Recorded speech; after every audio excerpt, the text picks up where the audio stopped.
উল্টা আসবে লাগলেও জ্যাম, কোন সাইড দিয়ে যাবো? আমাকেও তো মনে করেন যে মন খারাপ লাগে যে একটা রুগী নিয়ে পৌঁছাই দিতে পারলাম না, রুগীটা রাস্তায় মরে গেল গা।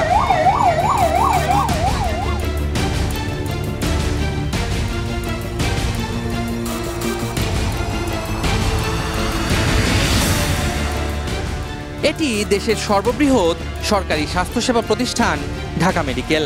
প্রতিদিন সারা দেশ থেকে এখানে 50,000-এরও বেশি রোগী আসে চিকিৎসা নিতে। সেবার মান নিয়ে তাদের অভিজ্ঞতা শুনব, তবে আমরা এর আগে নজর দিতে চাই হাসপাতালটির সামনের রাস্তায়।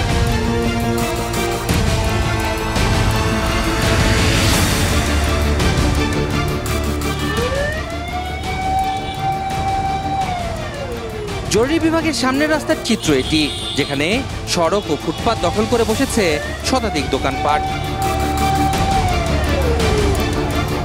কিছুদিন আগেও ভাসমান দোকান যেখানে কম ছিল, সরকার পতনের পর অনেকটাই লাগাম ছাড়া হয়ে পড়ে এই ব্যবসায়ীরা।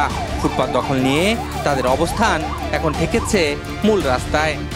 আমরা তো এক পাশে করতেছি, যানজট তো ওই পাশে, এখন তো যানজট লাগে না এই রোডে, আগে লাগতো আর কি। ফুটপাতে চলাচলের জায়গা না পেয়ে সড়কে ঝুঁকি নিয়ে চলাচল করেন রোগী ও পথচারীরা। কিছুক্ষণ পরপর এখানে লেগে যায় জটলা। ইমার্জেন্সি সব রোগী নিয়ে বুলেট গতিতে ছুটে আসা অ্যাম্বুলেন্স চালকগুলো এখানে যেন বড্ড অসহায়।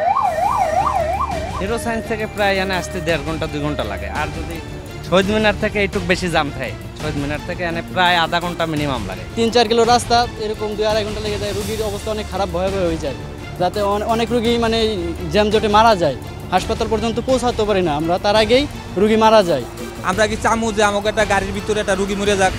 কারণ আমরা তো কোনো মায়ের না কোনো মায়ের সন্তান, আমরা তো চাই যে একটা রুগী কেমনে হাসপাতাল নিয়ে পৌঁছাই দিতে হবে, কারণ আমার কামটাই দেই। একটা ড্রাইভার অনেক চেষ্টা করে যে এই রুগীটা কতক্ষণে হসপিটালে পৌঁছাবে, কিন্তু আমরা হয়তো চেষ্টা করি, কিন্তু বাকি লোকগুলো যদি আমগো প্রতি একটু সহানুভূতি দেখাইতো, এই জিনিসটার জন্য অ্যাম্বুলেন্সের যে আলাগো অনেক ভালো হইতো। রিস্কের গ্যাদারিং বেশি দেখেন মুখটার ভিতরে। আমার অ্যাম্বুলেন্স তো হরেন বাজে, লাল বাজে, রাত্রেবেলা লাইট জ্বালাই, কি লেগে জ্বালাই, যেমন আমার ওটা রুগী আছে, অ্যাম্বুলেন্স আছে, কেউ দেখবো দূরতে দেখবো যে একটা অ্যাম্বুলেন্স আসতেছে, একটা জায়গা দিয়ে দেয়। জায়গা না দিয়ে অ্যাম্বুলেন্স দেখলে কি করে, আরো পিছন দিয়ে জায়গা দিয়ে আরো বন্ধ করে দেয়। অক্সিজেন লাগানো সব যা যা দরকার আমরা তাই দিছি, তো রুগীটা ক্রিটিক্যাল। এখন জামে যেমন রিস্কা আছে বা হুন্ডা আছে, মোটর সাইকেল আছে, তো ওর যে একটা হরেন বাস্তা আছে, অ্যাম্বুলেন্স একটা বহনকারী, রুগী বহনকারী, তো ওর কোনো প্রক্রিয়া নাই যে এটা কী বাস্তা আছে, আমি শুনি না। ডাইরেক্ট গালাগালি করে আপনি হরেন কি লেগে বাজান, আমার গাড়িতে তো রুগী আছে, আমরা তো পেশেন্টার টানি না। ভালো চিকিৎসার জন্য সুনাম থাকায় সরকারি এই হাসপাতালটির বারান্দা, মেঝে ও সিঁড়িতে দিনরাত কাটিয়ে হলেও সেবা নিতে আসেন রোগীরা।